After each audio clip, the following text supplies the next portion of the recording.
For the last 3 decades, Knowledge Center at Bursa has offered technology, resources, services, space, and a sense of community.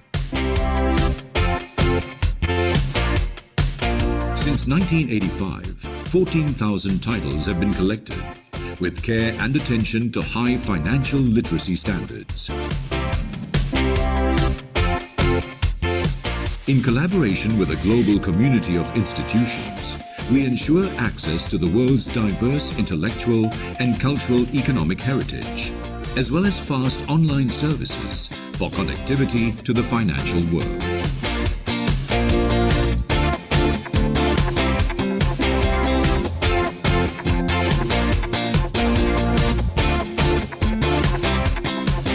Serving the Bursa Malaysia community and beyond, Knowledge Center at Bursa empowers you in your trading and investment analysis research.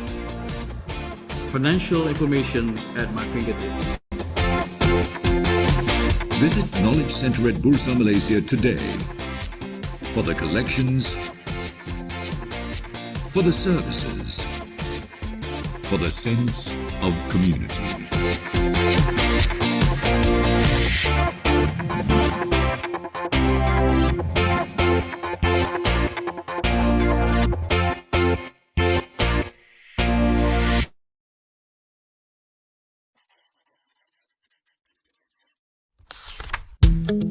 You have suffered financial loss while investing, and you think your bank, broker, fund management company, unit trust management company, PRS provider or distributor, or their agent or representative is responsible.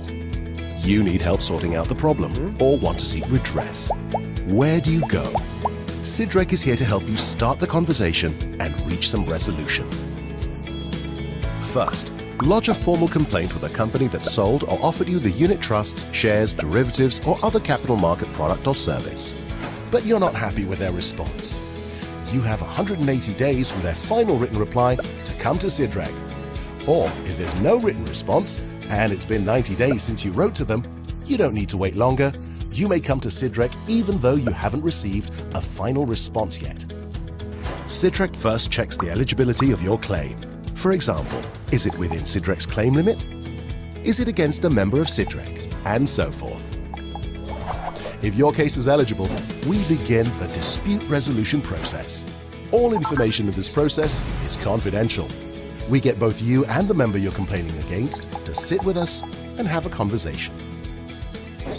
Documents and information will be required from both parties.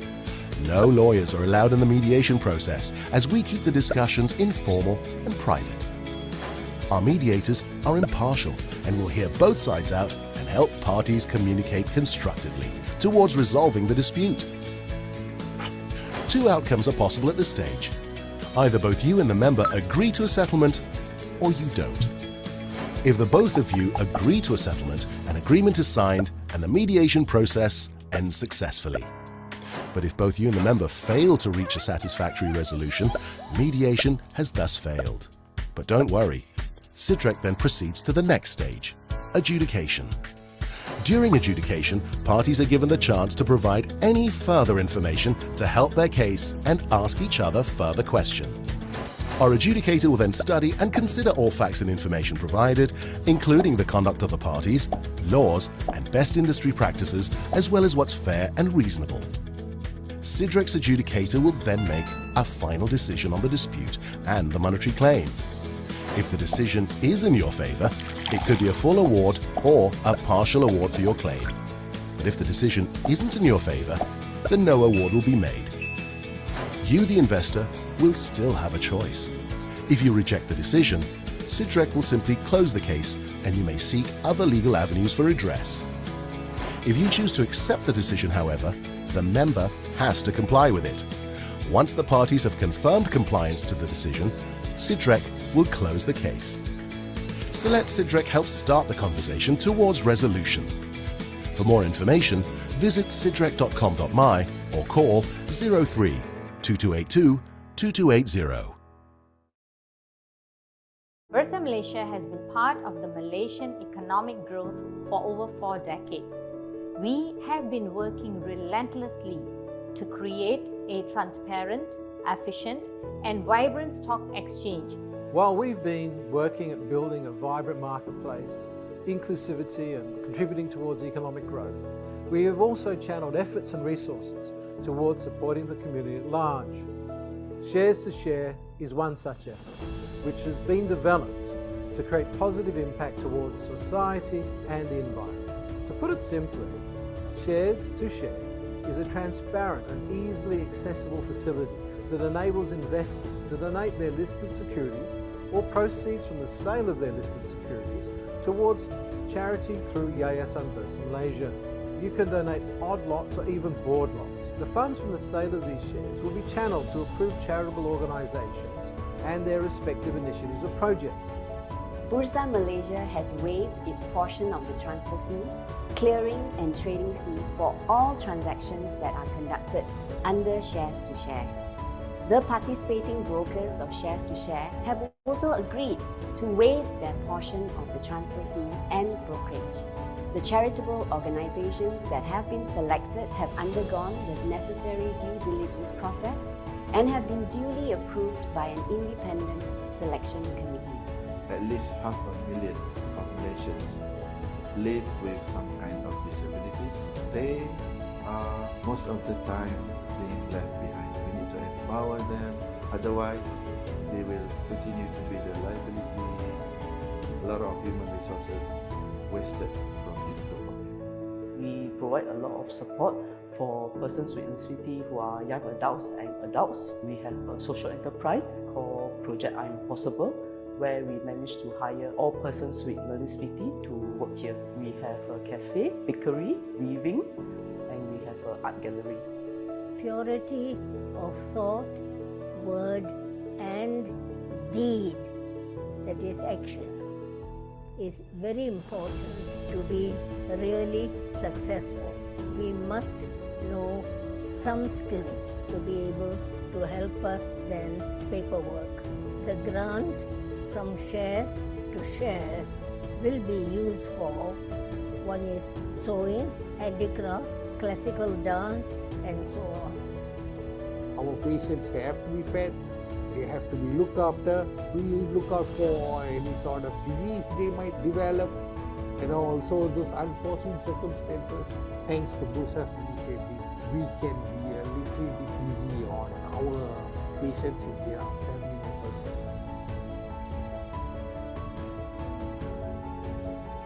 Donations will all be channeled to organizations that are involved in the sustainable development of Malaysia. The Shares to Share scheme offers you the chance to do so in a simple and effective way.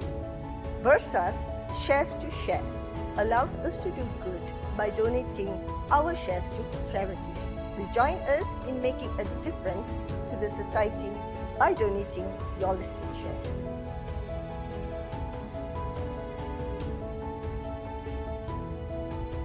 Shares to Share is open to all donors, individual as well as corporates or other types of entities. You can transfer your listed securities via Bursa Anywhere app at a click. For more information, please visit our Bursa Malaysia website.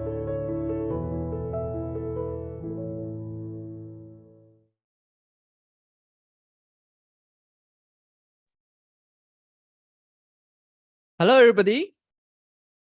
Welcome to today's webinar brought to you by Bursa Malaysia. Today, our webinar title is Calls and Puts to Supercharge Your Investment. So my name is Shen Chu. I'm the moderator for this session. Now, structured warrants are tactical tools to help us to gain leverage exposure, be it in a bull market or in a bear market. So even though when the times are bad, we can also use put warrants to help us to fulfill our hedging purpose or to help us to make money even in a bear market. So today we're going to examine what are these call warrants and put warrants and how we can use them to supercharge our investment. Of course, structured warrants also come with a great deal of risk. So it's of paramount importance that we learn what are structured warrants before we trade them. Disclaimer: this webinar is whatever we share in this session is only for educational purpose. In no way that I give any recommendation for you to buy or sell any listed securities that we mentioned here. If you decide to make any investment decisions, you're 100% responsible for all your investment risk.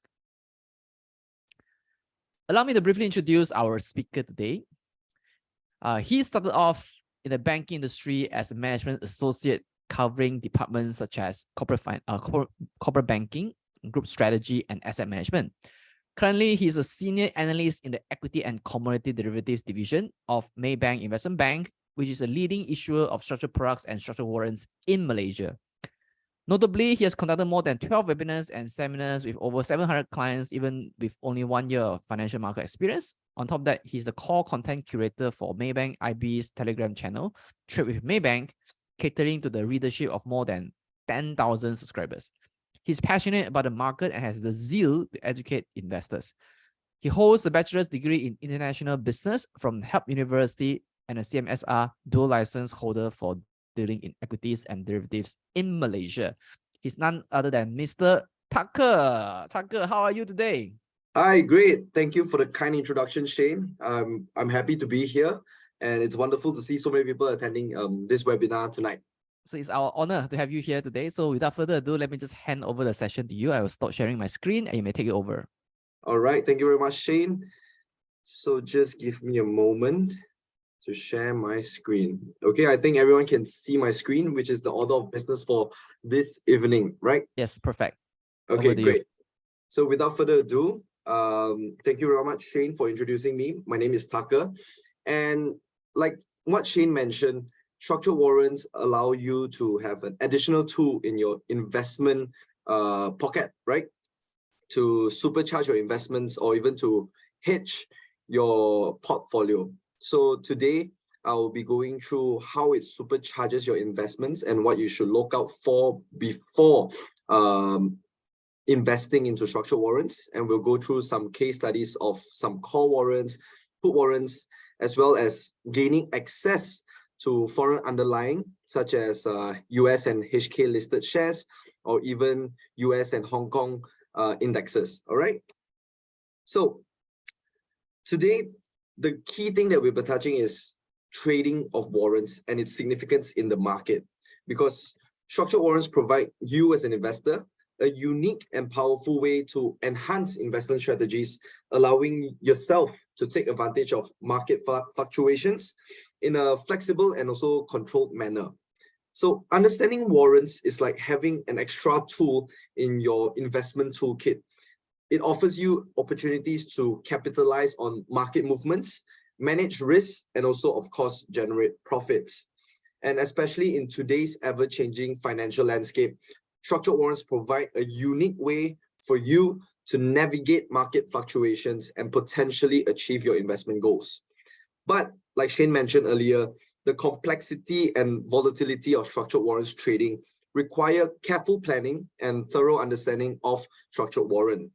So some of you here today may consider structured warrants as an alternative investment as opposed to traditional shares, especially when it's beneficial to you if you find yourself in some of these situations, such as limited capital because you have a restricted budget for investing in shares. Structured warrants can actually offer you an attractive option for this. Lower transaction costs because with a smaller capital outlay, structured warrants involve reduced transaction costs and commission compared to investing directly in shares. And also number 3, diversification, because if you're looking to diversify your investment portfolio, structured warrants allow you to do so. And also lastly, capital flexibility, because sometimes you only have X amount, a finite amount of capital, and you want to unlock your capital tied up in shares while maintaining your exposure to the specific underlying. Considering these factors, right, structured warrants can actually be a suitable alternative for your investment needs. So let us explore this further and uncover the secrets of successful warrants trading together. So unleashing your investment style and horizon for maximum returns. Because before you begin trading warrants, you might be unsure of which warrant to buy, whether is it deep in the money, near to expiry, high effective gearing or high sensitivity. So sometimes you may ask yourself, are you a day trader or a medium-term contrarian? So knowing your investment style, it allows you to make the best out of your warrant trading, because it's crucial to remember that warrants are leverage tools. This means that while they can magnify your potential profits, they can also amplify losses if the underlying assets move against your expectation. For that reason, it is important to recognize your investment style and horizon when it comes to warrants trading. Setting a target level for the underlying share is essential, since structured warrants are designed for short-term trading with an expiry date. And especially, there's no two traders who have the same investment style and horizon. And once you know your investment style, you can make better trading decisions in trading structured warrants. Because as the saying goes, no one knows you better than yourself. And today I'd like to bring 4 common investment styles, which are risk taker, trend follower, day trader, and contrarian investor. So let's go through each one. So firstly, we have the risk taker. And risk taker trading style usually goes for all or nothing, high risk, high reward sort of trading position. Risk taker seeks for sharp event-driven movements in share price, such as when the Federal Reserve rate hike, or when the government announced that there will not be any physical road tax anymore. And also, this sort of trading position is also held for a short period of time. And the size of this kind of trade is also sized in preparation for a max loss scenario, okay? In preparation for a max loss scenario. Because as a risk taker, you are ready to lose all your capital at risk in exchange for an outsized and exorbitant profit opportunities. And next up, we have the trend follower. And the name suggests the trend follower believes that the trend is your friend until the end when it bends. So typically, the trend follower will participate in an established share price trend, whether an uptrend or downtrend, because trend followers follow the trend and they anticipate a continuation of this trend for maybe the next 1 week, 2 weeks, or even the next month. And trend follower trading style looks to ride on share price momentum over the short to medium term to realize more predictable price patterns. So trend followers usually use technical analysis, right? To draw your trend lines, your resistance and support levels. And thirdly, we have day trader. And the day trader, as the name suggests, usually they hold a position within the day. They get in and out quickly. And sometimes, right, they might hold it for 1 or 2 days, which is still considered quite a short term. And the day trader's objective in this case, right, this investment style, is to scalp for quick profits within a defined stop loss and using structured warrants that react within a day, okay, or even a short-term spike in the underlying share price.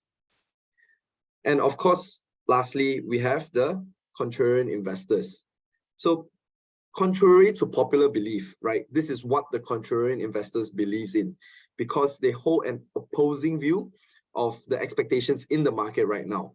So the contrarian investors seek for oversold or even beaten down shares, or even overbought or highly rallied shares in anticipation of a looming correction, or even a retrace or backtest correction back down. So they seek for shares that are ripe for reversal. Sometimes you may see that you can go to your Bursa trading platform and you can look for your top losers or even your top gainers. And there you can have a general idea of what underlying shares have been overbought or oversold. So these type of investment, the investor style, they invest slightly to a medium to a longer term to watch their strategies play out. And one may also adopt the dollar cost average, in short DCA, to average down its entry cost through having a lower weighted average price. All right. And now, once you have recognized your investment style and horizon, it is also time to know what's your risk appetite, whether you are risk averse or you're a risk on trader. Because by understanding your risk appetite, you can determine which type of warrants are better suited for you and also the associated risk, because risk here involves your capital and also your time horizon. Knowing your risk tolerance is very crucial when trading structured warrants. Being prepared for potential losses is part of a prudent structured warrant strategy. Therefore, successful warrants investors usually focus on a select number of shares and closely monitor a few warrants within that selection. So here I'm trying to tell you that having a disciplined approach to trading helps you to navigate the complexities of warrant investment. And let's begin with the risk taker. And in the previous slide, we've explored that the risk taker goes for all or nothing short-term trade. And this type of investors, they usually look for structured warrants with the highest gearing due to its low warrant price. Because gearing here is basically a multiplying factor, which symbolizes the amount of capital otherwise required for a structured warrant holder to gain the same exposure to the underlying share. A high gearing provides the risk taker investment style and even more leverage exposure over the underlying share through structured warrants. But it is important to remember that highly geared structured warrants takes a sharp share price swing in order to influence the warrant price, because it has the lowest form of sensitivity. So what this means is that it takes more ticks in the underlying share in order for the structured warrants to move by one tick. Okay. And next we have the trend follower. And the trend is always your friend until the end when it bends. Because this investment style, the trader tend to go for structured warrants that have the lowest gearing. This is because that these type of structured warrants, which has low gearing, tend to have a higher sensitivity. And this allows the structured warrants to track the underlying share price closely. As a result of this, when you have a low gearing, that means a low leverage structured warrant, the structured warrants price in turns is also higher. And of course, thirdly, we have the day trader. And since the day trader goes for intraday or short term of 1 of 2 days trading positions, the day traders will typically go for structured warrants with a bit of medium to high gearing to obtain the needed amount of leverage for its day trading position. And furthermore, the day trader will look for structured warrants that have moderate sensitivity in order for them to realize gain within a day. And with the moderate sensitivity, underlying share price swing of between 5 to 10 cents, or what this means is 5 to 10 ticks in a day, allows the structured warrants to capture a certain degree of share price patterns. And as for the last one, contrarian investors, the investors that goes for the opposing view of the market, they usually would go for structured warrants that is low to medium risk. And also, of course, they are longer time to maturity because they require a little bit more time to see whether the strategies play out or not. So in this case, this means a further expiry date and not a short dated one. So this type of investment style tends to be medium to long term in nature because this would allow the oversold or overbought shares to actually correct or retrace back and in order to develop an opposing trend. So contrarian investors would usually sit out quite some time to wait for the strategy to play out over time. And one thing I'd like to bring to your attention here is the amount of gearing is underpinned by the structured warrants price. So when gearing is high, the warrant price is low, providing higher leverage and vice versa. And structured warrants that are with high gearing tend to be out of the money because how gearing is calculated is basically taking the underlying share price divided by the warrant price multiplied by exercise ratio. So when the underlying share price, you divide by the warrant price, which is low, this in turn gives you a higher gearing, hence a higher leverage. And while those that are low gearing are in the money, because when the warrant price increases, the warrant price component here goes higher. And when you take the underlying share price divided by it, your gearing will become lower. So this reduces the leverage effect of structured warrants. But you don't have to worry. a lot of this effective gearing, sensitivity, break-even price, and expiry date are all available on the issuer's website that is available out there. Okay. And I see one question, warrants same as options. To Chihen, we will answer this later on during the Q&A. So just to make sure that you know that it will be addressed. Okay. So moving on. Once you have identified your investment style and horizon, and also understand your risk appetite, so what's next, right? Next is really how you choose or how you pick the right warrant for your investment style and horizon. And as discussed in the previous webinar, a critical aspect of warrants trading is the importance of market direction. And structured warrants allow you to profit from either direction because it has call warrants and put warrants. And of course, with put warrants, it allows you to capitalize on the downside. For example, with the Hang Seng Index, with the Hong Kong market going down due to China introducing a lackluster stimulus, okay?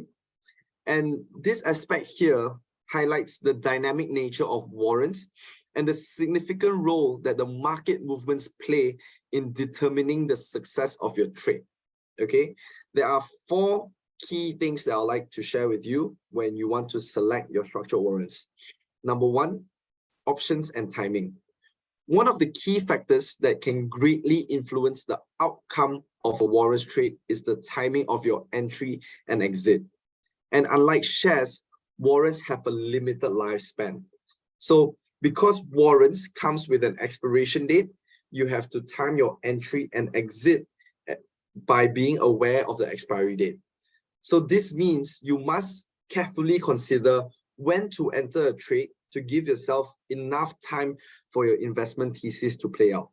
You can't get into a trade with a warrant that is expiring next week, for example, because it might expire out of the money, or even if it expires in the money, you may not be due for a cash settlement, okay?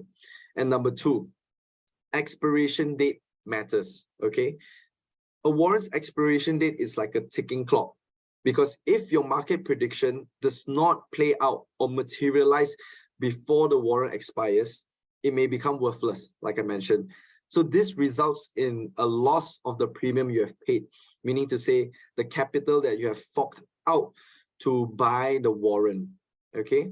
This is why choosing the right expiration date is a balance between giving your trade sufficient time to develop and minimizing the effect of time decay, which is the gradual reduction in a warrant's value as it approaches expiration. So just a quick refresher is that time decay accelerates when the warrant approaches expiry. So when it's first or newly issued, time decay isn't as fast, but as it approaches expiry, time decay will accelerate. And number 3, market direction, and also what is your prediction? Because when it comes to trading warrants successfully, you have to have a clear understanding of your market direction. Because ask yourself this, are you anticipating the share to rise, fall, or remain sideways? Okay, because your market view dictates whether you should be considering call or put warrants. You can't be buying a put warrants when you're having a bullish view, and you can't be buying a call warrant if you have a bearish view. And also, of course, lastly, how it helps you to select a warrant is through using technical and fundamental analysis. Why?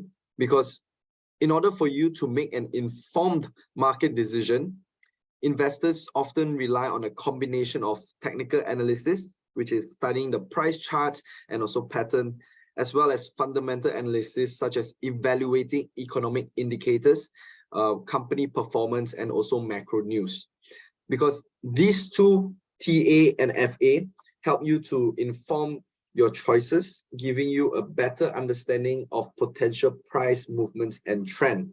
So all in all is that effective risk management involves considering various scenarios and adjusting your warrant strategies accordingly. And as we proceed further on in this webinar, we'll explore some real life examples and strategies that maybe, showcase the practical application of these principles. Okay, so before I move on to the next slide, it is key to remember that call warrants value goes up when the underlying share price go up, while for put warrants, it is the inverse, because put warrants value goes up only when the share price, underlying price, goes down. Okay. I see CC Go saying that slides are not moving. Just a moment. I think it should be all right. Is everyone else okay with the slides? Can just give me a thumbs up. Okay, I see a few thumbs up. That's great. Okay, so moving on.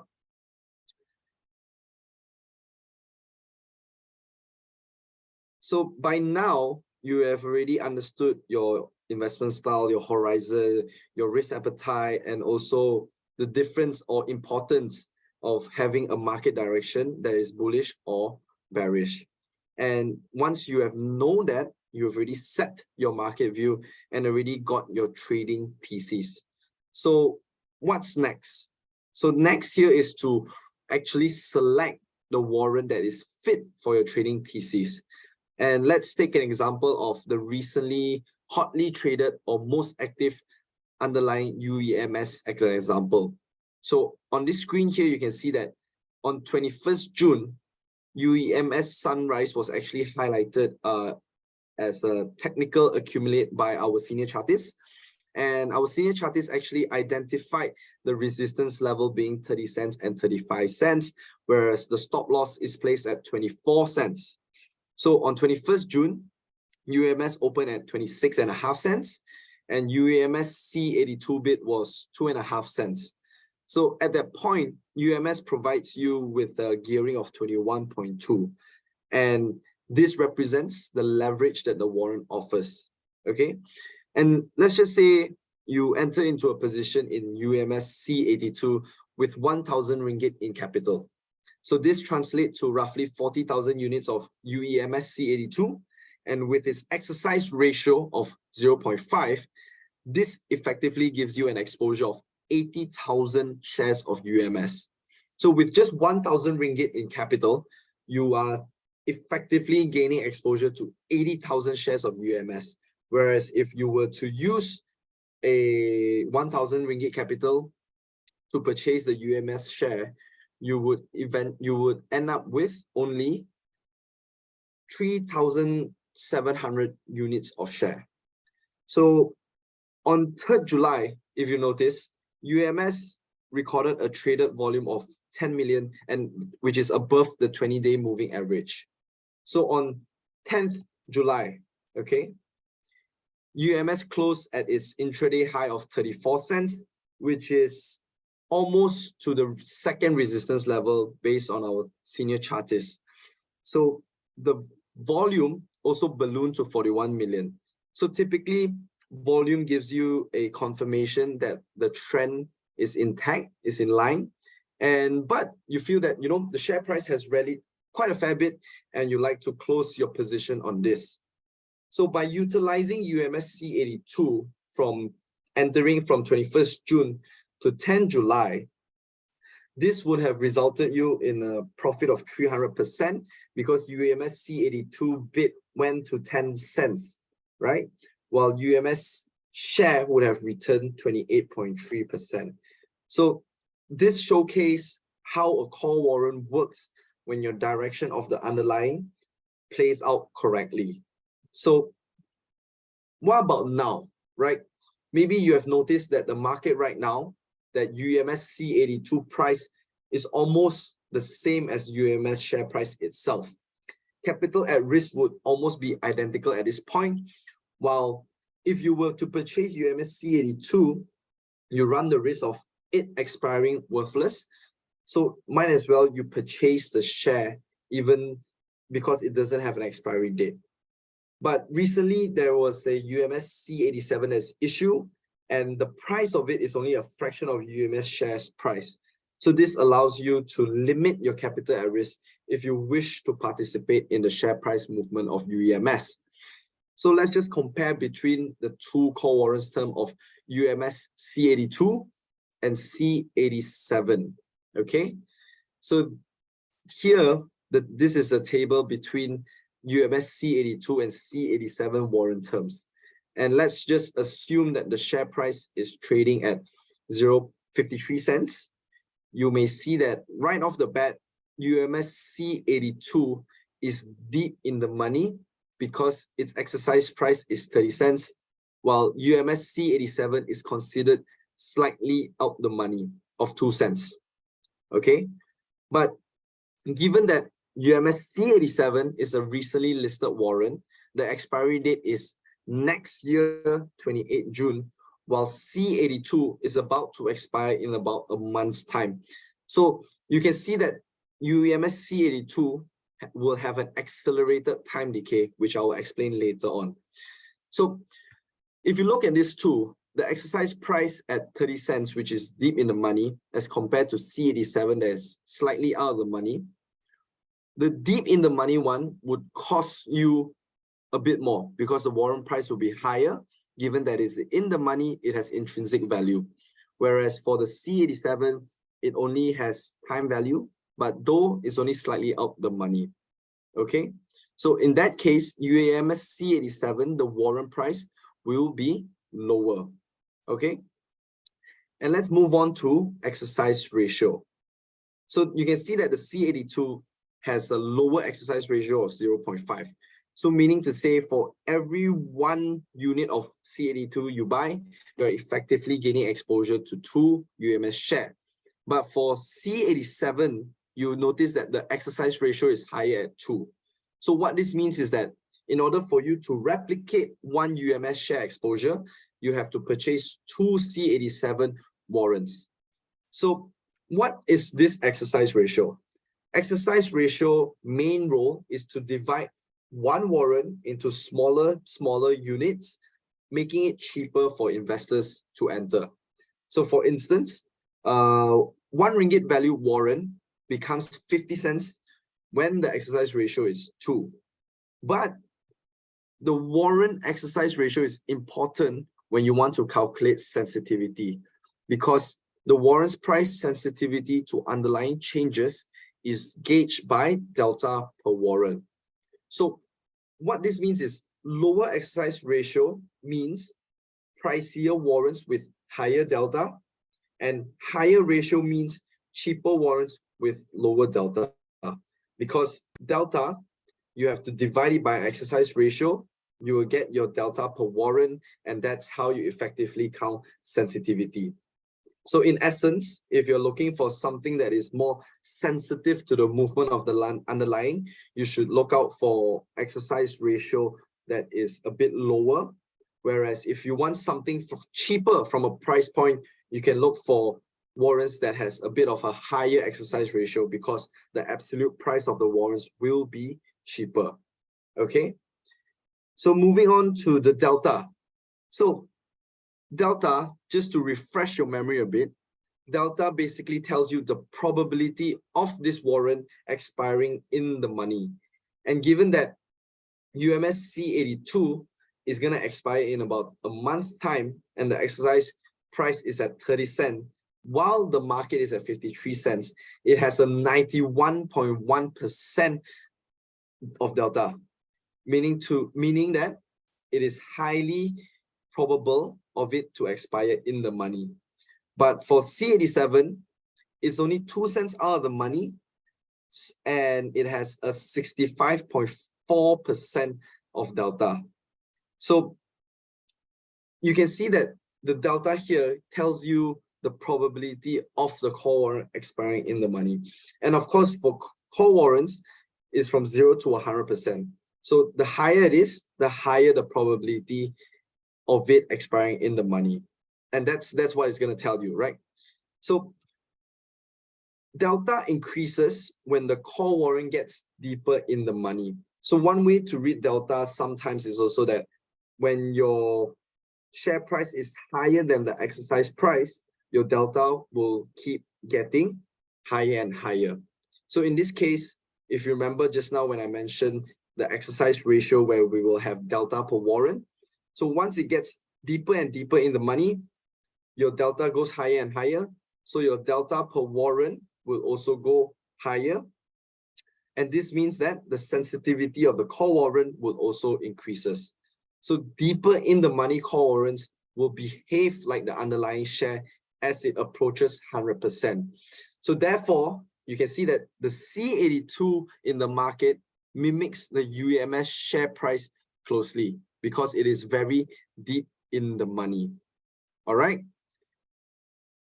And you can see that the ticks here is 0.5.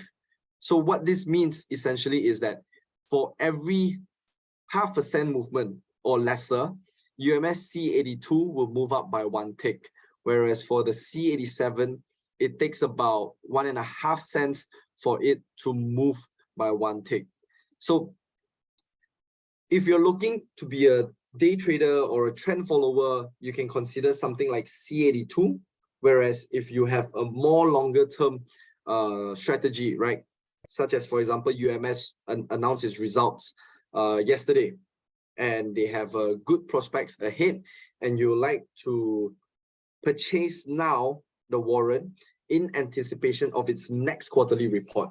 So you may consider UMS C87 instead, because from a price point, it is cheaper, and also that the expiry date is also further. Okay.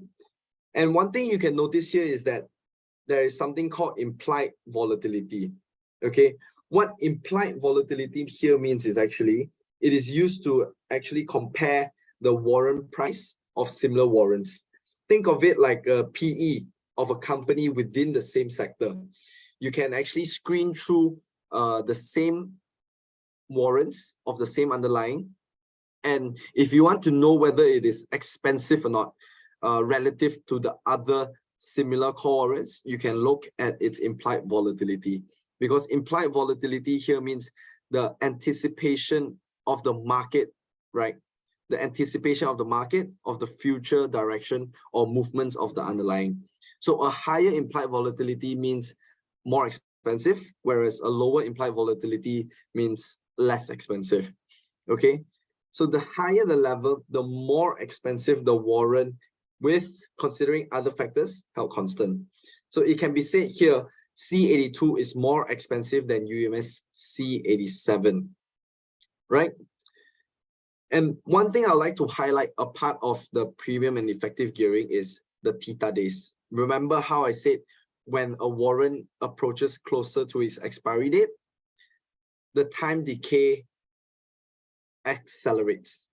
So here in us as an issuer, we actually express it as theta in days. So how do you read it is, for C82, you may see that it is 7 days. So this means that UMS C82 will reduce by 1 tick in every 7 days. And this is apparent because it is going to expire soon. So the time decay will accelerate, and the time value left in C82 is lesser. Whereas if you look at C87, the theta days is higher at 36. So meaning to say, if you bought it today, okay, when theta days is 36, you will experience a time decay, or your C87 losing 1 tick in 36 days. So this is because C87 is a newly listed warrant, hence time decay is still rather slow.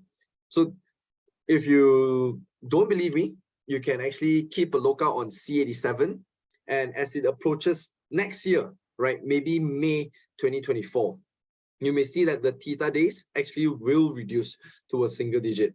Okay. And let me just backtrack a bit to premium. Okay.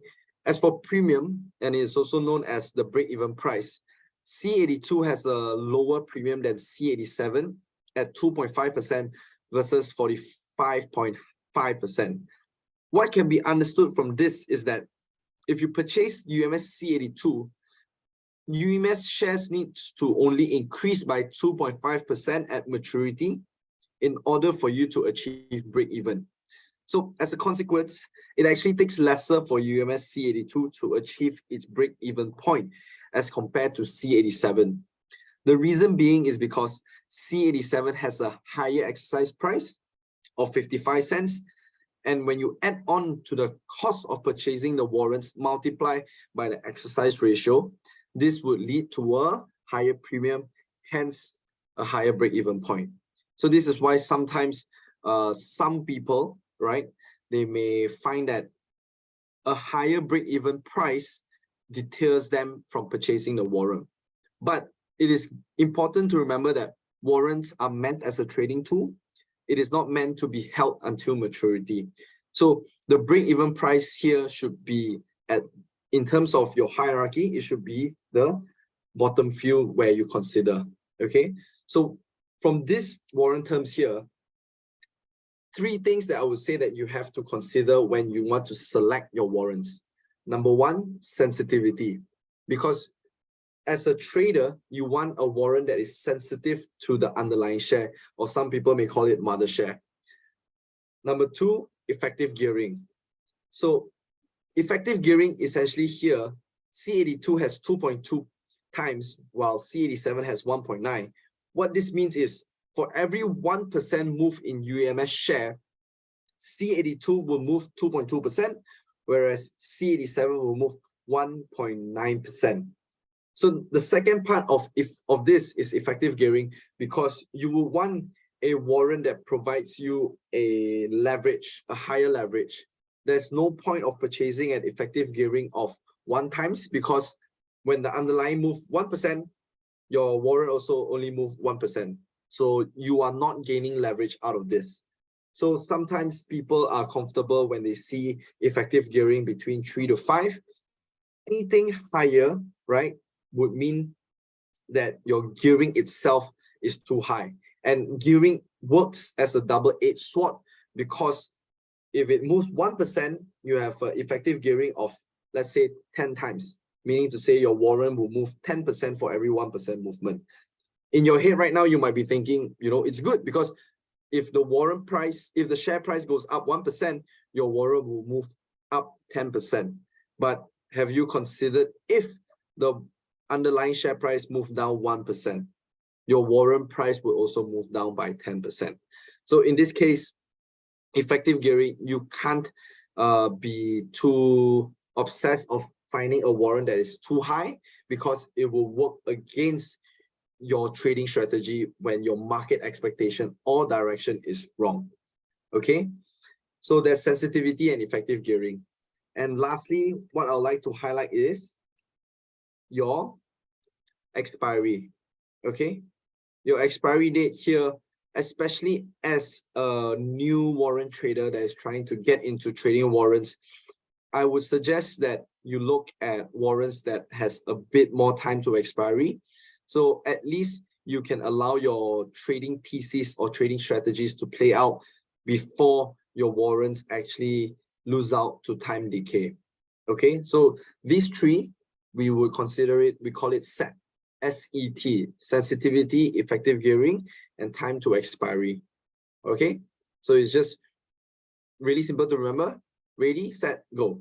So once you're ready to trade warrants, you remember your set and you go trade warrants in the market on Bursa Malaysia. Okay, so let's move on to some case studies of call warrants. And how many of you have noticed that Tenaga has moved up quite a bit late of last year, which is about around November 2022, and it has a sharp spike of share price movement end of last year. So if you look back, Tenaga actually announced its third quarter 2022 financial results on 23rd November, and it actually showed that electricity demand in Malaysia expanded 8.1% year over year, a significant increase compared to the 0.6% year over year growth during the year before. So if we all remember, 2022 isn't that far back, is that Malaysia started to reopen, economy started to reopen, people are going out more often, they are going to shopping malls, and this requires energy, right? While they are dining out in restaurants and in F&B. So in their earnings report, they actually said that there was higher demand across all sectors because of this border economic reopening. So let's just say you enter into this 24th November when the underlying share price is at 8 ringgit 91 cents and the warrant bid is at 18 cents. And you fast forward to, just a moment, sorry. And if you fast forward to 27 February, you can see that the underlying share price was at 9 ringgit 64 cents. So typically, blue chip stocks in Malaysia, or should I say, the KLCI components, the top 30 companies, they typically will announce their fourth quarter results around February. So if you have that in hindsight, you would sort of take into account that usually after earnings, market will react because of what the company has to say in their prospect.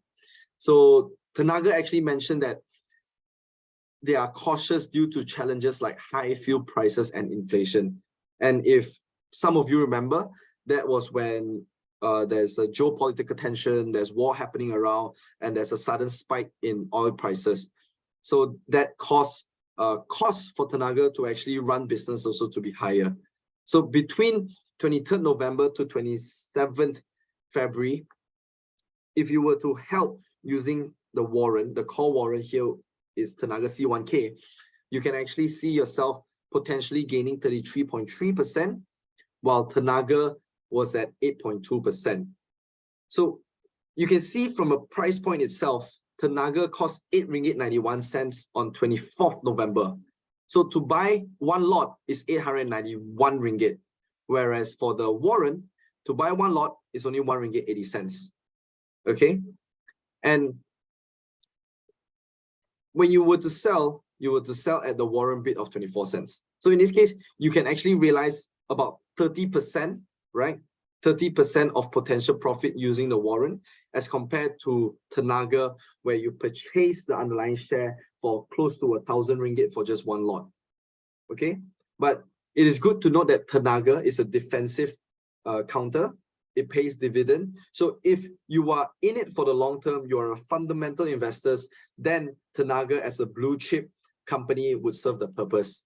But here's the thing, if you have a view that Tenaga share price movement will go up in the near term or the medium term, then you may consider Tenaga C1K as a tool for you to participate in the trend, right? While maintaining Tenaga in your portfolio. So you're not selling your Tenaga away, so you still enjoy the dividends, corporate actions, bonus issues, or whatever it may be, while yet you are able to participate using Tenaga C1K. Okay, so this is one example of a call warrant case study. And next we have MBSB. How many of you here have followed MBSB news that they were going to acquire MIDF, right? I think quite a number of us actually knows MBSB is going to acquire MIDF, and they will form as, if I'm not mistaken, the top 3 largest Islamic bank in Malaysia. So if you follow Bursa's website and you go to the company announcement page, you can see a lot of companies making their announcement over there. And MBSB actually made an announcement to Bursa on 14 April, second quarter this year, that MOF, which is the Ministry of Finance, has granted the approval for the acquisition of MIDF Investment Bank. And this actually got the market a bit excited because it is finally approved. The approval has been granted. And a lot of Malaysian banks has started to rally because some analysts or some research house actually views that the Malaysian bank is actually quite insulated, or how do I put it? It is separate from the regional bank collapse in the US. So in anticipation of that, MBSB also announced their financial results on 25th May, posting an improved profit after tax of 27.3% year over year. And The Edge also reported that Datuk Wan Kamaruzaman Wan Ahmad, which is the former CEO of KWAP, is tipped to be the chairman of MBSB and MIDF. So having a new management, a new leader to spearhead that merger actually was a good news for MBSB, and the market obviously reacted that way. So you can see that MBSB underlying price was 60.5 cents and the warrant bid was at 6 cents on 14 April when the announcement was made that the approval was granted. And once the Edge reported that industry sources has reported the former CEO of KWAP is tipped to be the chairman, the share price also went up to 71 cents. So in this case, you can see that MBSB warrant C53 went from 6 cents to 12.5 cents. This gives you 100% potential profit or 100% return in your capital. So this is because warrants, even though if you look at MBSB, is cheaper from a price point, but it lacks the leverage factor of it. Okay, so unless your share account, your share trading account has share margin financing or even a contra account, then maybe you can use a bit more capital to purchase. But with that being said, you are potentially due for margin call if the direction works against your favor. But for call warrants here, for example, especially when news are not announced yet, there is no clarity on whether approval is being granted or not, you can actually consider or may consider MBSB C53 as a tool in your investment portfolio to participate on that potential news. So this MBSB C53 is suitable for the risk taker because they are waiting for potential news like this to actually be announced in the market and waiting for the market to react. So in this way, you may limit your capital at risk, but yet still express your bullish view that MBSB will eventually get the approval granted from MOF. Okay. And for this one, put warrants. Okay. I hope most of you know here today that put warrants, the value goes up when the underlying share price goes down. And late last year was when the Federal Reserve hiked at an accelerated rate, 75 bips, 75 bips, 75 bips, and that caused the tech sector in the US to fall, and similarly in Malaysia as well, where our semicon industry was also hit. And you can see that it is reflected at its second quarter 2022 financial results, and it saw revenue decrease and also profit after tax decreased 13.8%. And also late last year, the World Semiconductor Trade statistics was released, and the semiconductor market globally is expected to decline 4.1% in 2023. And with the US hiking their federal rates, Bank Negara also hiked OPR to 3% on 3rd May, bringing the OPR back to its pre-pandemic levels. Okay, so for tech companies, for growth companies, when interest rates goes up, it affects their free cash flow, right? Their discounted cash flow, because interest rates means borrowing cost is higher and cost of doing business will also be more expensive.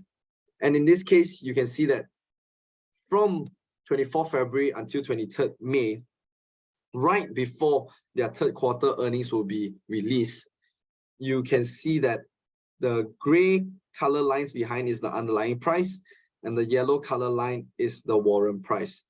So you can see that right before earnings was going to be announced, market was already anticipating because the US have already reported some of its earnings from the tech companies and results weren't that great. And you wanted to use or short this underlying. But on Bursa, there is short selling, but it's only for intraday short selling. And intraday short selling, you have to, correct me if I'm wrong, you can only open at 9 AM and you have to close it, if I'm not mistaken, 3:30. So for you to play out your investment idea from 24th February until 23rd May, a tool that allows you to do that would be Inari HB, which is a put warrant. So in between this 3 months, 24th February to 23rd May, Inari witnessed a 12.2% drop in share price, whereas Inari HB, because it's a put warrant, witnessed a 28.6% gain in its price. So this is how you can actually use put warrants to express your bearish bias against the market. Okay. And another put warrant I would like to share here is MyEG. And we know that MyEG, start of this year, it was reported that JPJ was working on an app for online renewal of driving license. And also there were news that the immigration department will take back all its immigration services.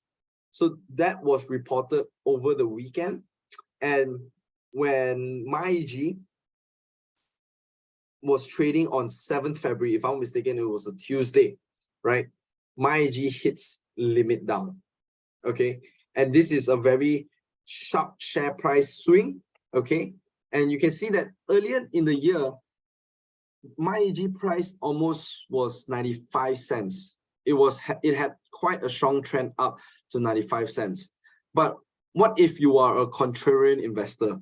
You have a view that, you know, MyEG outlook, its business prospect may not be that great because maybe you've heard of friends discussing it, or you've heard somewhere or read some forums that there is potential that the government body such as JPJ is looking to reduce the use of physical road tax and to use e-road tax instead. So in this case, you can see that I'm sorry, on the right here is wrong. You can see that the MyEG share price went from 83.7 to 60.4. So 60.4 divided by 0.837 minus 1, it's about a 27.8% drop, okay? But for the put warrant, it was a 34.6% gain, okay? So these are some of the local call and put warrants that I'll like to highlight that is quite recent, and maybe you can use this as a case study and you can backtest some of the levels. If you have some technical analysis done over this underlying, you can use technical analysis to actually backtest it and see whether these warrants that I've mentioned would have actually worked in your market direction, okay?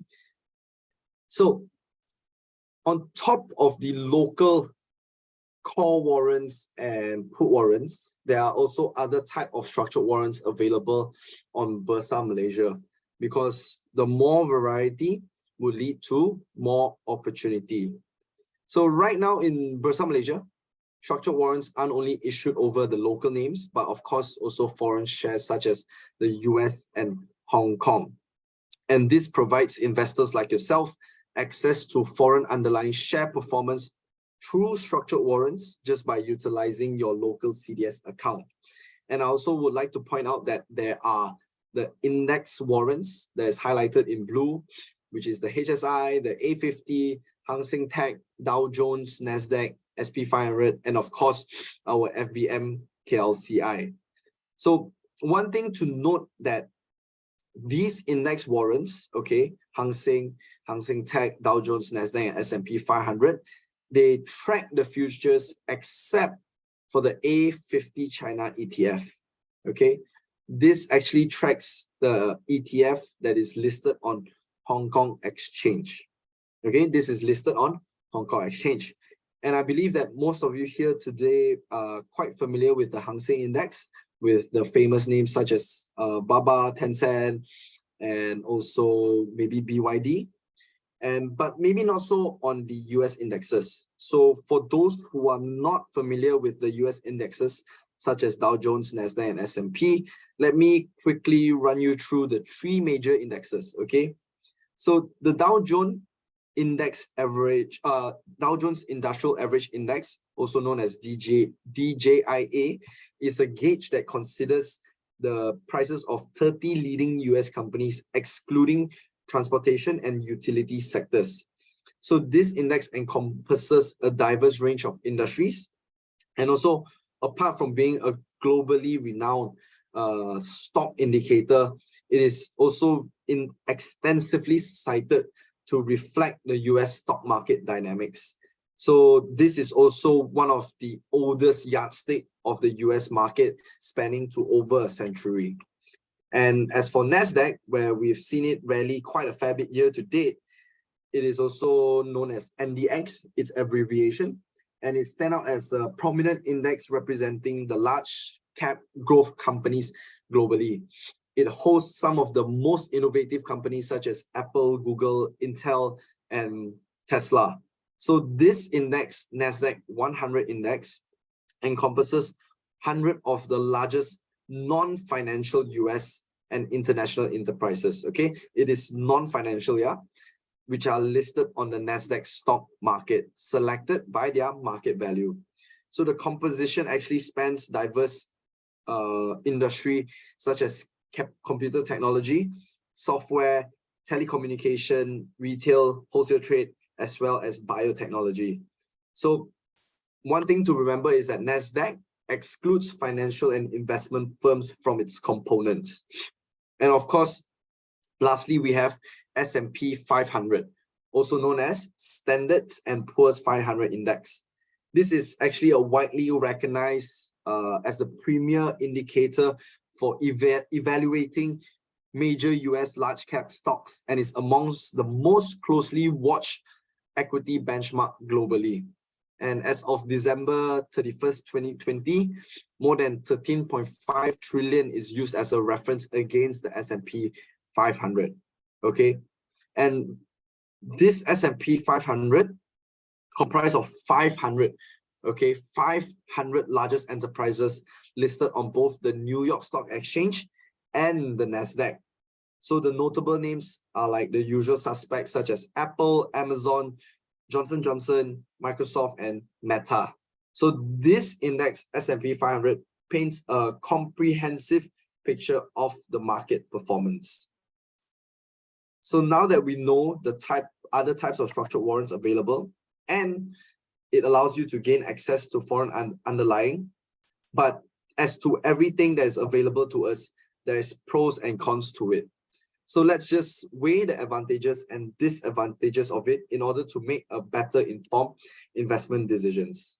So the advantages of using US and HK listed structured warrants is that by just using a local account, investors like yourself can benefit from lower stamp duty at 0.1%, capped at 200 ringgit, and brokerage fees are also generally lower compared to foreign trading accounts.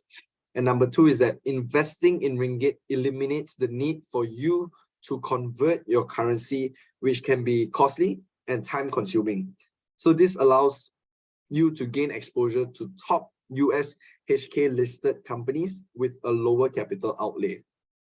And of course, with the active market maker for these structured warrants in the market, you can benefit from the continuous bid and offer, and also the volume throughout the market making hours.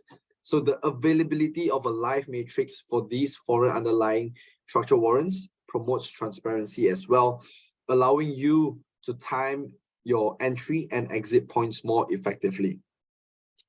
Whereas for the disadvantages, you need to be aware or have access to the US and HK market research, or have a good understanding of the underlying assets in order to make informed decisions.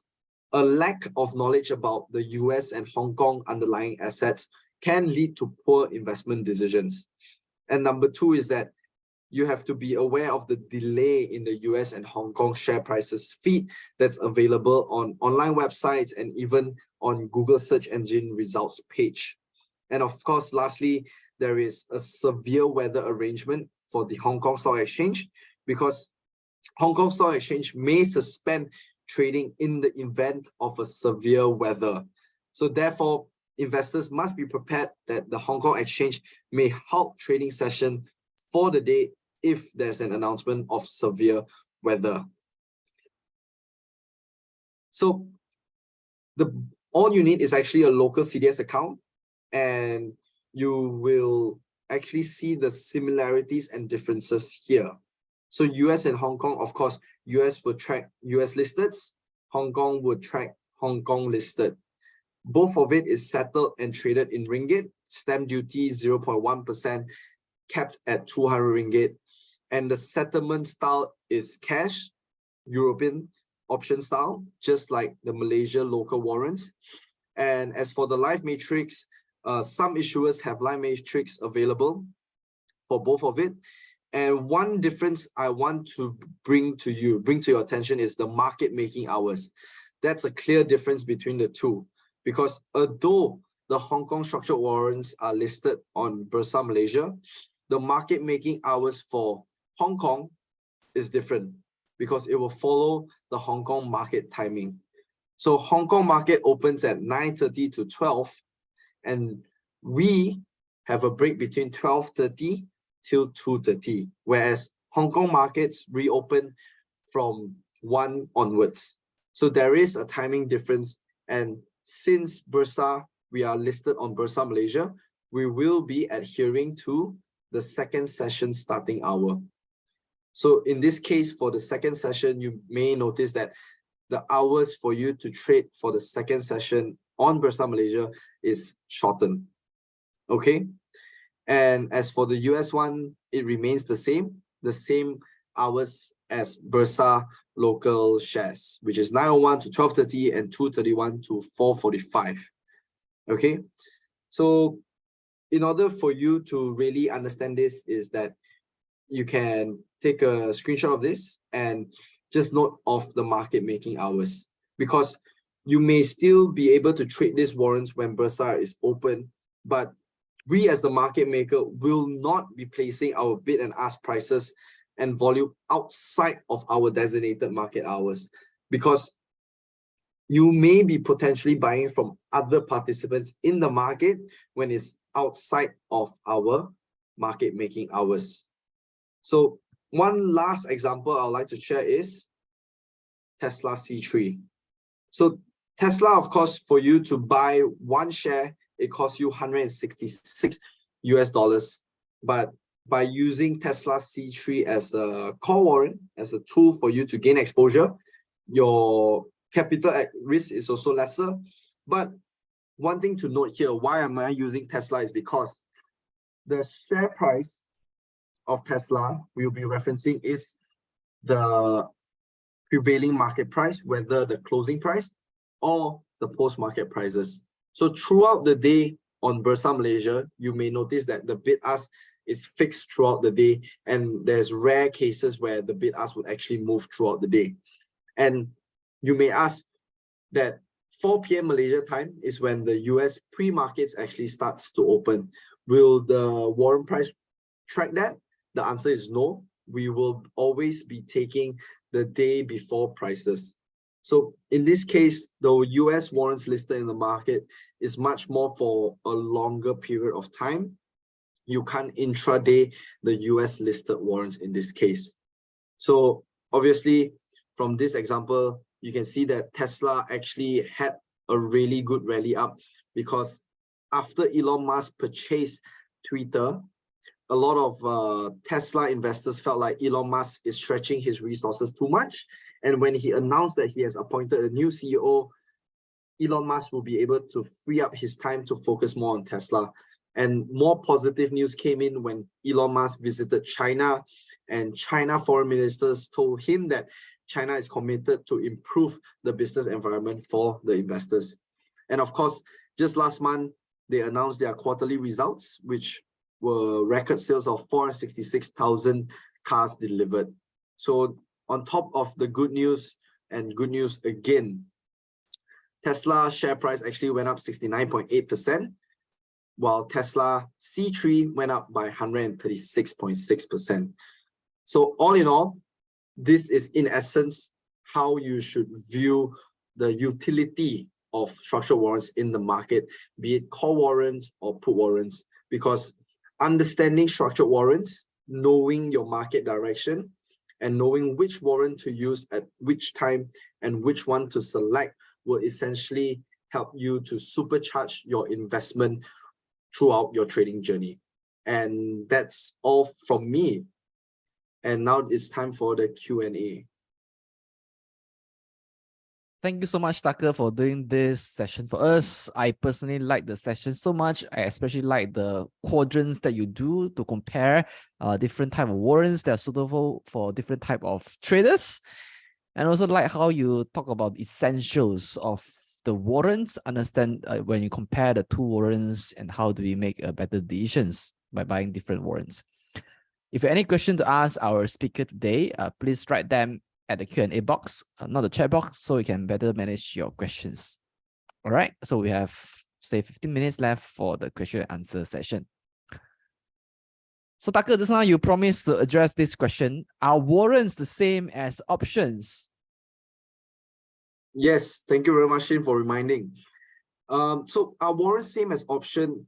In a nutshell, yes, warrants are the same as options, but one important difference for you to understand is that the structured warrants listed in Malaysia are European style and is cash settled.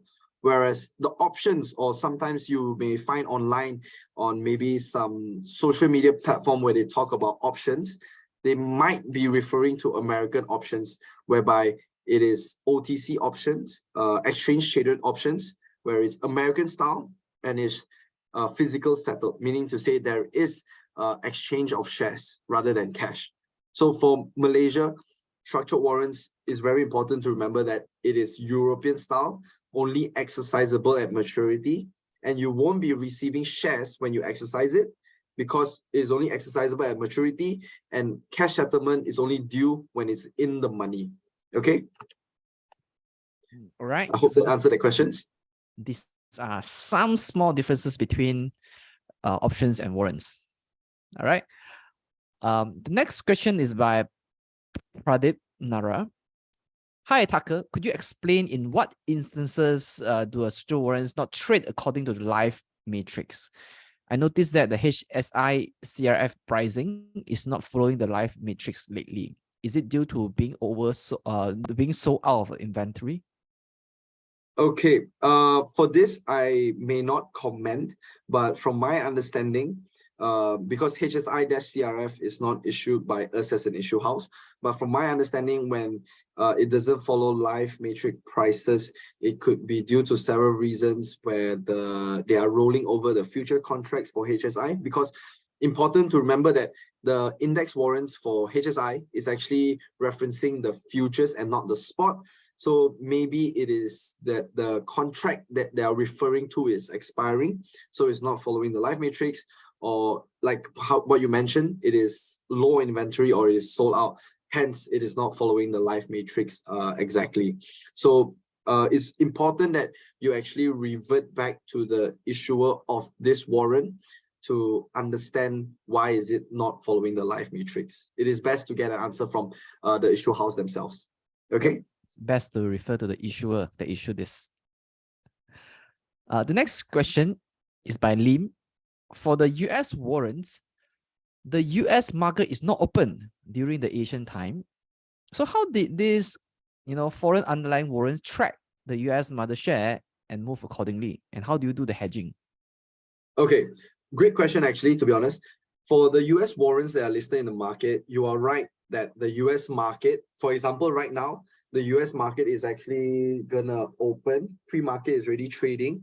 And when the Malaysia market open tomorrow 9 a.m., what price is it referencing? The price that is referencing is tonight's price, which is until 4 a.m. Later on. So meaning to say there is a time delay, meaning to say tomorrow is 24th August, but the US warrants listed on Bursa will be taking the price from 23rd August.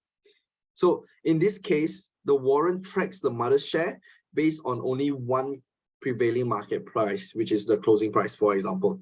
So for you to actually participate in the share price direction is that you have to buy the warrant and you have to hold it for several days, if that makes sense, right? So, sorry, I don't really... Tucker? Are you there?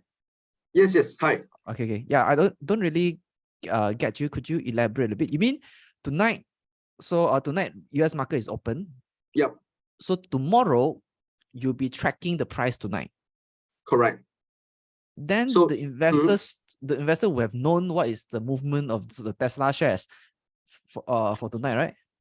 Yeah. So that's why when the bid and ask of the US warrant will only be one bid ask level, meaning to say from 9 o'clock, 9:01, when we place our bid ask, it's only at 10 cents and 10.5. It wouldn't follow the opening price and the price movement of the US shares overnight. We are only taking one final price of the US share, and that is the reference price that will market make throughout the day. So the That bid means ask wouldn't move. So that means the warrant price will go flat for the Asian hour. Yes, right? Then the during Malaysia hours. next day it will have movement. So you only Correct. move during the opening price. Are you saying that? Will move during the opening price. Yes, you can put it that way. That means So meaning to 901. say, At 901, the price will move. After that, it will stay the same for the next few hours. Yep, until the trading day ends. So sometimes if there are savvy investors, they will notice that the pre-market actually opens at 4 p.m. So if you are aware that there is always this convergence of prices, if pre-market it opens higher or it opens lower, it's a precursor of how the share price or how the share will trade throughout the day. You can actually use that to your advantage, for example. So savvy investor could refer to the pre-opening price for the American stocks and to place the trade between 4 to 5 p.m. In essence, Am I yes. right? If you they take a cue from that lah. If pre-hours, yes, you take a cue for that. Pre-hours would mean that the price will go according to the pre-hours movement during the opening hours lah. Typically in the US, you will see that it's like a precursor because especially they have the earnings season. They have before the open, during market hours, and after close. So they can actually release the earnings between any of this time, right? So the pre-market open can give a precursor or sort of an indicator of how the share price would open throughout the whole day, right? All right. So how do you do the hedging? For this hedging is because us as an issuer, I'm not sure about the other issuers in the market. We actually have inventory of the US shares in the market. So we are able to issue call warrants in this case for the likes of the names like Tesla and even Grab. Grab is actually announcing their financial results today before open. So, you know, potentially something underlying that you can look out for. And tomorrow you can look out for the Grab warrant available on Bursa Malaysia. Oh, okay. There are Grab warrants available on Bursa Malaysia. I believe issued by you, right? Yes. All right. Interesting. The next question by Jonathan. What are the differences between H and W warrants? I guess you can talk about between H and C also. Okay. So I think this is a very common question that we get from investors. So it's good that you actually ask and clarify before you begin your warrants trading journey. So for H, it's for put warrants. My apologies. I forgot to mention that the put warrants are denoted with a H, whereas call warrants is denoted with a C. So now you may be asking, W denotes what? So you can see in the market that there is WA, WB. These are actually company warrants, meaning to say these warrants are issued by the company themselves. Okay. So what this means is that for the company warrants that is issued on Bursa Malaysia, they are American style and it is physical settlement. So why do company actually issue company warrants? So this is actually to reward their shareholders for purchasing their shares. So sometimes you may see that some companies, after their financial results, they actually give dividend bonus issue and maybe even sometimes company warrants to reward shareholders in that way. So you will notice that company warrants typically have a longer expiry date of maybe 3 to 5 years, and the exercise price is deep out the money as compared to the current market price. Why? Because the company wants you to purchase their share in the future in the next 3 to 5 years. So of course, when a company is well managed, well run, posting profits quarter after quarter, the share price will reflect the positive performance. And you, as an investor with a company call warrant that is given to you, which allows you to buy at the exercise price, will become valuable when the market share price goes above the exercise price. So you have two options in that case, is to either you exercise the company warrants to get the shares in return, or you sell it in the market. But an important thing to remember is that company warrants in the market has no market maker, and it's solely dependent on the natural supply and demand of the market. So sometimes even if you want to offload maybe 10,000 units of company warrants, but there is no buyer in the market to absorb that 10,000. So you may find yourself in a difficult situation to offload that position. Thanks, Tucker, for the clarification. The next question is by Wei Chen. How do we determine and where can we refer to the sensitivity of structured warrants? So for the sensitivity of structured warrants, I believe that most of the issuers, there's currently 7 issuers out there in the market, they actually post their warrant terms, right? And even if you don't go to the issuer's website for their warrants that they issue, you can go to the other issuer's website and you use their warrant search, which is basically a search engine for all things warrants. You can see the indicative sensitivity of the structured warrant. So if I may, for example, like Maybank IB, Maybank Warrants website, we actually don't just show our own warrants, but as well as the other warrants out there in the market, because we would want investors like yourself to actually make a better informed decision and to actually select a structured warrant that is much beneficial and proper and fitting for your investment strategy. Yeah, for a better demonstration, maybe you can take us to your, warrant search website for us and do maybe a quick demo. Oh yeah, sure. Just a moment. Let me just quickly share my screen. Okay. All right. Do you see it? Yes. Okay, great. So this is Maybank Warrants website, and you can actually search here if you have, for example, like I mentioned, Grab. So you can see there's Grab C1 here. Whereas if you want to find out what are the sensitivity of all warrants in the market, by default, this warrant search page will show Maybank issued warrants only by default, okay? But this can be fixed when you use the filters here.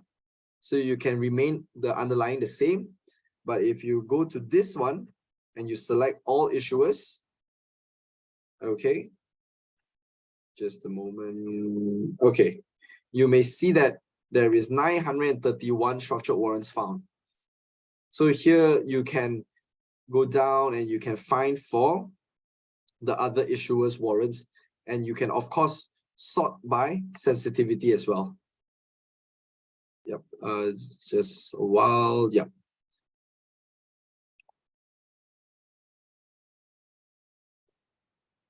Just a moment. Yep. So sensitivity here, you can see that I sort it from ascending order, which is lowest to highest.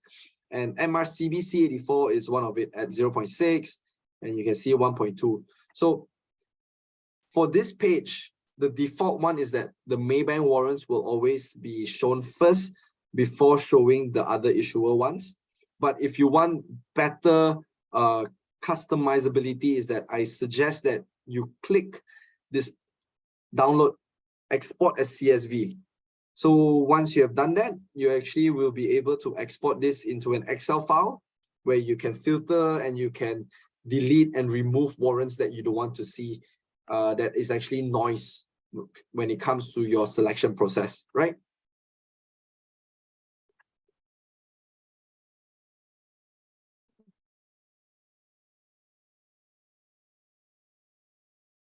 So just let me quickly share my screen.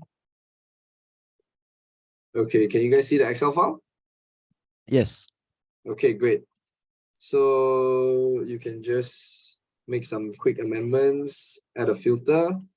And let's just say, for example, these are all the issuers here, am I right? And expiry date, you want to sort, for example, oldest to newest, meaning to say the one that will expire next week.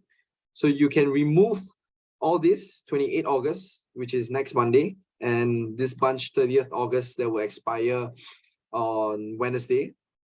You can remove all this, and because those would expire very soon, and the time decay is accelerated. So once you have removed all those, you want to select whether it's call or put. So say, for example, you have a bullish out view, you select a call, and let's just say we are looking at maybe UEMS, for example, again. So you will see all the UEMS warrants available out here, right? And you can sort once again from oldest to newest.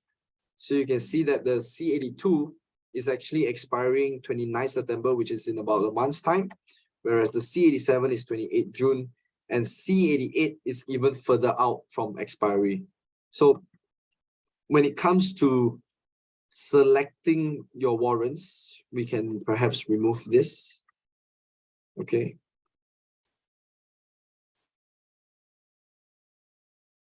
And let's just say you have narrowed down into C87 and C88. Okay. So you can see right now, C87 at 55 cents exercise price, it is considered 13% in the money, which is quite deep in the money. And C88 is 5% in the money, which is still okay, not too bad. And sensitivity here in this case, C88 is more sensitive and C87 is less sensitive, because in terms of sensitivity, the higher number of ticks would mean the more it needs, like for example, 3 ticks means 3 cents. So it needs 3 cents for the warrant to move 1 tick. Whereas for the C88, it's 2 ticks, so 2 cents to move 1 tick. So because UMS is actually priced below 1 ringgit, so 1 tick is actually half a cent. So in this case, 3 is basically 1.5 cent, and 2 is basically 1 cent. So for every 1 cent, C88 will move 1 tick. C87, for every 1.5 cent, it will move 1 tick. Okay. And like I mentioned earlier, if you want to compare between 2 comparable call warrants, C87 and C88, you can look at implied volatility, and the 86 means that the PE, so to say, of this warrant is higher. So the relative expensiveness of C87 as compared to C88 is more expensive in this case lah. Okay. Hope that clarifies and also give you guys some insight into, you know, how you want to actually filter and also make your selection process much more easier by using the Excel. Yeah, you just make a very interesting statement. You said that implied vote is more or less similar like PE, right? Yep. All right. So for those of you who are not really familiar with implied volatility, so what Tucker is saying that is that it could be equivalent to the price to earnings ratio that is imposed on stocks. So you can use it to benchmark whether structural warrants, is it expensive or it is cheap. Am I right? Yes, that is one way that you can see implied volatility, yes. All right. So thanks for doing this Q&A session for with us. So it looks like we have run out of time to carry on. So for those of you whom we are not able to answer your questions, we apologize first. So with that, I would like to move on to our next agenda, which is to tell you about our next session. All right, just give us a minute. I will take over the slide control. All right, thank you, Shane. All right, so ladies and gentlemen, you just heard from Mr. Tucker Chia, who is the senior analyst of the equity derivative group from Maybank Investment Bank. So thank you so much, Tucker, for doing this segment with us. So for our next webinar, it is titled Bond Market Outlook, Understanding Bonds and Navigating Through Uncertainties. So this is happening on next Monday, 28th of August, 8:30 to 9:30. This is a 1-hour session. So we have invited the fund managers from Opus Asset Management to share a view. What are their views about the bond market at the moment? So if you want to understand about bonds, what are bonds, what are bond funds, and what are the outlook like for the bond market, please register for this session that is happening on the 28th of August 2023. I've dropped you the registration link in the chat box for you to register so you can gain a better perspective of bonds and how you can use it to complement your portfolio. So with that, I want to thank all of you for staying with us until the end of this webinar. Hope that you have gained enormous value learning from Tucker about structured warrants. How can you use call warrants and put warrant to supercharge your investment? Thank you so much, Tucker. And bye, everybody. Hope to see you on next Monday. Thank you very much, Shane. Have a good evening, everyone. Thanks for coming.